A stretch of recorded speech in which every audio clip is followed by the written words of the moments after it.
রমাদান যে আসতেছে আপনাদের ভাল লাগে?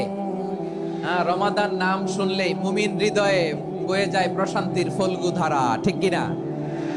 একটা আনন্দ, একটা উচ্ছ্বাস আমাদের হৃদয়ের মধ্যে চলে আসে। রমাদান সাইয়্যিদুশ শুহুর, 12 মাসের মধ্যে সব চাইতে শ্রেষ্ঠতম মাস রমাদান আল মুবারক আসছে। আত্মশুদ্ধির মাস, আত্মসংশোধনের মাস, শুদ্ধাচারের মাস, নিজেকে আলোকিত করবার মাস, ঠিক কিনা বলেন?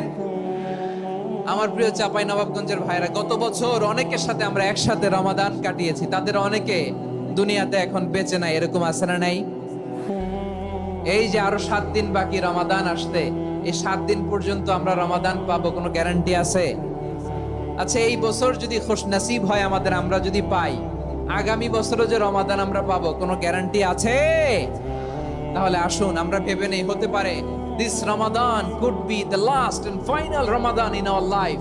হতে পারে এই রমাদানই হতে পারে আমার জীবনের শেষ রমাদান, ঠিক কিনা বলেন? তাই আসুন আমরা আল্লাহর কাছে দোয়া করি, আল্লাহুম্মা বাল্লিগনা রমাদান। আল্লাহ, তুমি রমাদান পর্যন্ত আমাদেরকে পৌঁছে দাও। আওয়াজ করে পড়েন আমিন। এই শাবান শেষে আমাদের মধ্যে আগমন করবে রমাদান, এবং এই রমাদানুল মুবারক আল্লাহ তাআলা আমাদের জন্য সিয়াম ফরজ করেছেন। কি ফরজ করেছেন? আল্লাহ বলেন, ও বিশ্বাসীরা শোনো শোনো, তোমাদের জন্য সিয়ামকে ফরজ করা হয়েছে, ঠিক যেমন ভাবে তোমাদের পূর্ববর্তী উম্মতদের উপরও সিয়ামকে ফরজ করা হয়েছিল, লাআল্লাকুম তাত্তাকুন, যাতে করে তোমরা সবাই মুত্তাকি হতে পারো। সুবহানাল্লাহ বলেন। এই সামনে যে রমাদান আসতেছে আমার প্রিয় ভাইয়েরা, এই পুরো রমাদান ব্যাপী সিয়াম সাধন করা, সিয়াম পালন করাকে আমাদের জন্য ফরজ করে দিয়েছে কে? রমাদানের রোজা রাখার নফল নাকি? রমাদানে সিয়াম পালন করা কি নফল? সুন্নাত? তাহলে কি ফরজ? আওয়াজ করে বলেন, রমাদানের রোজা রাখা কি ফরজ?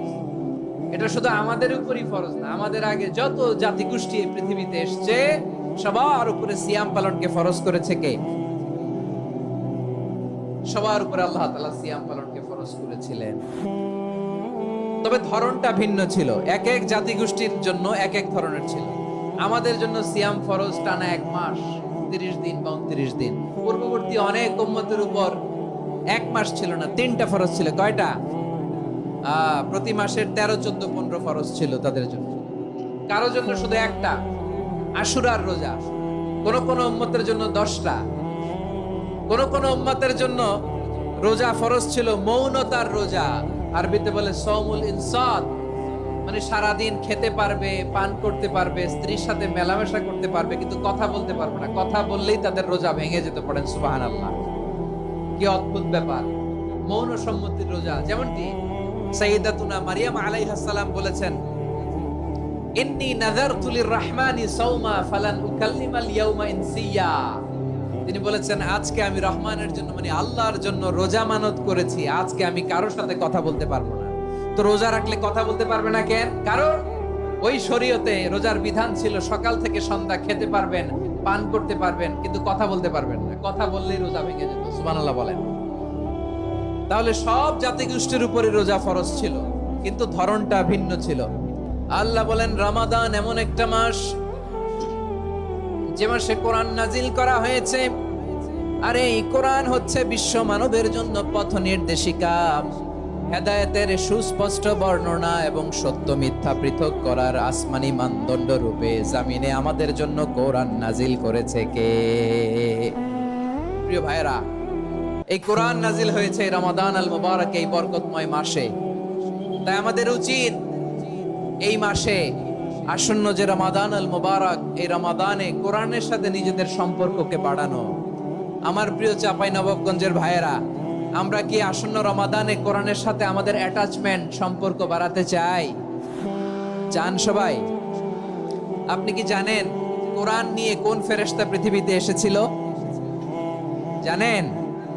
ফেরেশতার নাম কি বলেন তো? জিবরিল আলাইহিস সালাম। একটু খেয়াল করে শুনেন, কান দুটো খরগোশের কানের মতো খাড়া করে আমার দিকে তাকান। সাইয়েদনা জিবরিল কোরআন নিয়ে এসেছেন, ফলে উনি হয়েছেন শ্রেষ্ঠ ফেরেশতা। বিশ্ব নবীর উপর কোরআন নাজিল হয়েছে, তাই তিনি হয়েছেন শ্রেষ্ঠ নবী। রমাদানে কোরআন নাজিল হয়েছে, তাই রমাদান হয়েছে শ্রেষ্ঠ মাস। কদরের রাতে কোরআন নাজিল হয়েছে, তাই কদর হয়েছে শ্রেষ্ঠ রাত। আমরাও যদি কোরআনের সাথে সম্পর্ক বাড়াই, আমাদের মর্যাদাও এরকম, আমাদেরকেও শ্রেষ্ঠ মানুষ বানায় দিবে কে? এজন্য কোরআনের সাথে সম্পর্ক বাড়াইতে রাজি আছেন তো?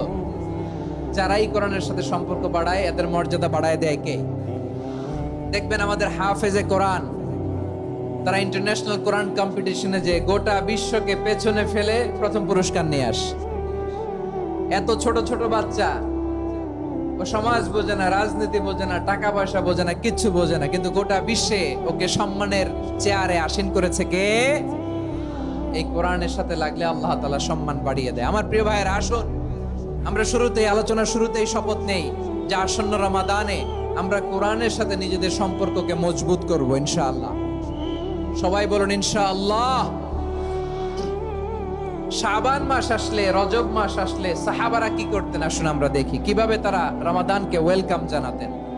রজব শাবান আসলেই ওনারা রমাদান পর্যন্ত পৌঁছার আকুতি, আগ্রহ আর ফরিয়াদ আল্লাহর কাছে জানাতেন আর বলতেন, ইয়া আল্লাহ, রমজান পর্যন্ত আমাদের হায়াত বাড়িয়ে দাও। আল্লাহুম্মা বাল্লিগনা রমাদান, আল্লাহ তুমি রমজান পর্যন্ত আমাদের পৌঁছে দাও। আল্লাহুম্মা বারিক লানা ফি রজব ওয়া শাবান ওয়া বাল্লিগনা রমাদান, আল্লাহ রজব শাবানে বরকত দাও, আল্লাহ রমজান পর্যন্ত তুমি আমাদেরকে পৌঁছে দাও। আওয়াজ করে পড়েন আমিন।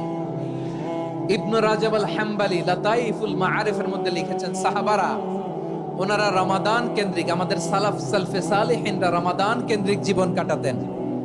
ওনারা রমজান আসার 6 মাস আগে আল্লাহর কাছে দোয়া করতেন, আল্লাহ রমজান পর্যন্ত পৌঁছে দাও। রমজান চলে যাওয়ার পরে বাকি 6 মাস আল্লাহর কাছে দোয়া করতেন, আল্লাহ এই রমাদানে যে ইবাদত করেছি, এই ইবাদতগুলো তুমি কবুল করে নাও। সুবহানাল্লাহ।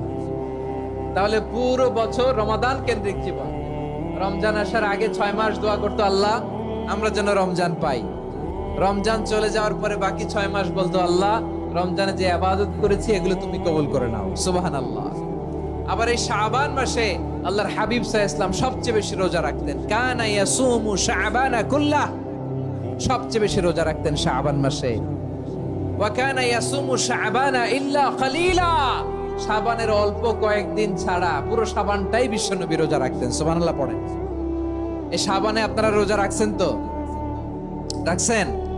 আল্লাহ তুমি কবুল করো, আমরা সবাই পড়ি আমিন।